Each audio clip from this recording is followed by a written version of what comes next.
Assalamualaikum warahmatullahi wabarakatuh. Perkenalkan, nama saya Dia Ayusa Putri, NIM 2003027.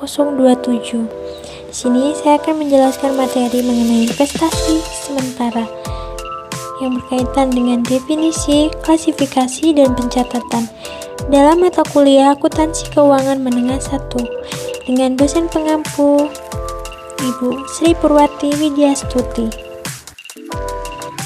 Definisi investasi sementara jangka pendek. Pengertian investasi jangka pendek adalah investasi yang dilakukan seseorang dalam waktu yang cukup singkat. Biasanya hanya sekitar 3 bulan hingga 12 bulan atau 1 tahun saja.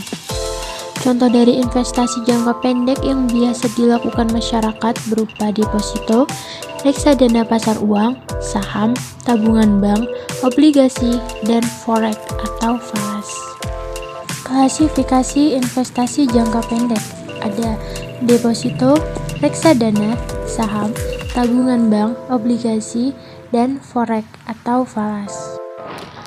Deposito. Contoh investasi jangka pendek yang pertama yaitu deposito. Deposito adalah produk tabungan di bank dengan menyetorkan dan mencairkan sejumlah dana dalam jangka waktu singkat. Periode deposito mulai dari 1 bulan, 3 bulan, 6 bulan, 12 bulan, sampai 2 tahun.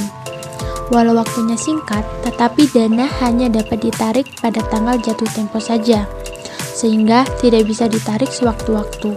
Tingkat keamanan deposito terjamin karena diawasi Lembaga Pinjaman Simpanan atau LPS dengan jaminan simpanan sampai 2 miliar. Suku bunga dari produk deposito lumayan tinggi, jadi produk investasi ini menjadi pilihan investasi yang menguntungkan.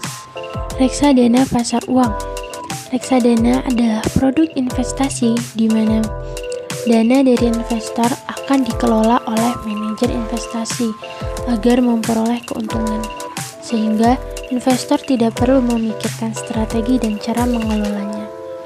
Ada banyak jenis investasi reksadana, baik jangka pendek maupun jangka panjang. Reksadana jangka pendek bersifat liquid dan praktis. Biasanya, jenis reksadana pasar uang menjadi pilihan investasi jangka pendek, sebab periodenya hanya 1 tahun dan tingkat risikonya rendah. Saham. Siapa yang tidak mengenal saham? Investasi ini cukup populer sejak dulu. Saham adalah surat berharga sebagai bukti kepemilikan suatu aset. Walau terkenal dengan investasi jangka panjang, namun ada jenis saham dengan periode singkat. Saham jangka waktu pendek menggunakan sistem trading. Keuntungan dari trading dapat diperoleh hanya beberapa jam saja. Namun, Anda dituntut untuk ahli dan bisa mengelola dengan strategi agar untung. Risiko saham juga tinggi, tetapi sebanding dengan keuntungannya yang besar. Tabungan bank. Pencairan investasi tabungan bank tergolong sangat mudah, namun hasil yang didapat kemungkinan lebih kecil. Terdapat banyak akun tabungan bank yang tidak mengikuti inflasi, sehingga kemungkinan menyimpan uang dalam jangka waktu lama. Surat utang jangka pendek serta obligasi. Investasi ini memiliki syarat yang fleksibel. Jangka waktu yang ditetapkan 1 bulan hingga 1 tahun. Surat utang jangka pendek ditunjukkan untuk tabungan dalam waktu singkat dengan keuntungan rendah. Sementara itu, jenis investasi obligasi lebih fleksibel, walaupun keamanannya belum tentu terjamin. Forex atau falas. Investasi jenis ini kerap dicari investor yang menginginkan keuntungan lebih cepat. Sebelum memulai, pastikan menguasai ilmu forex dengan baik agar keuntungan yang didapat berkali-kali lipat dari modal awal dalam waktu singkat. Jika tidak memahami ilmu dasar, forex berisiko lebih tinggi. Lebih ekstrimnya, investor bisa kehilangan uang 100%. Pencatatan investasi jangka pendek.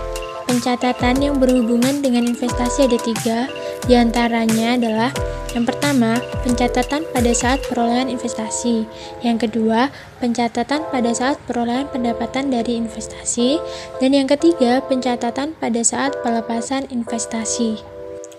1. Pencatatan pada saat perolehan investasi.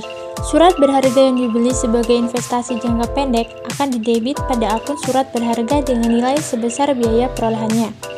Biaya perolehan adalah harga beli ditambah semua biaya pembelian, misalnya biaya komisi, provisi, materai.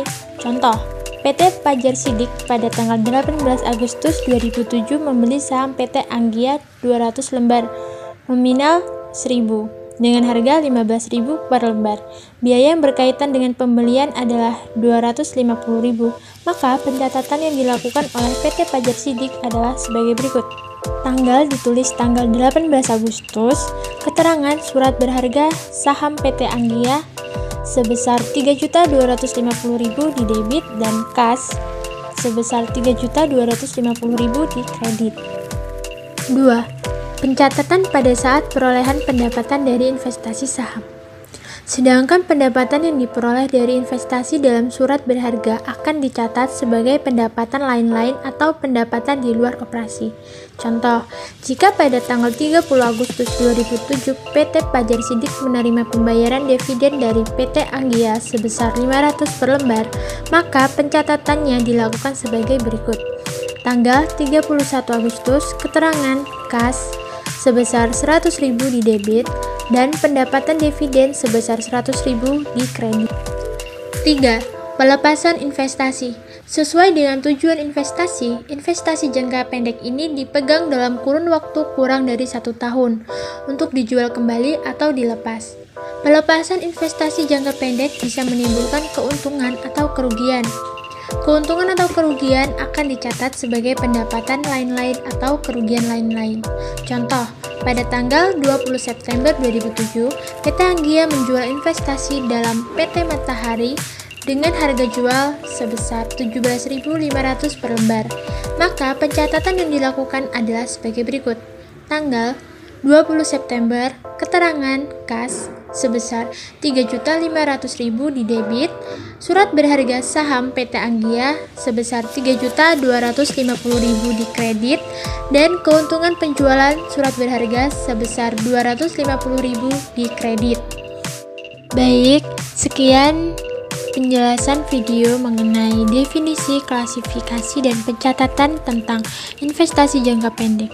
Terima kasih.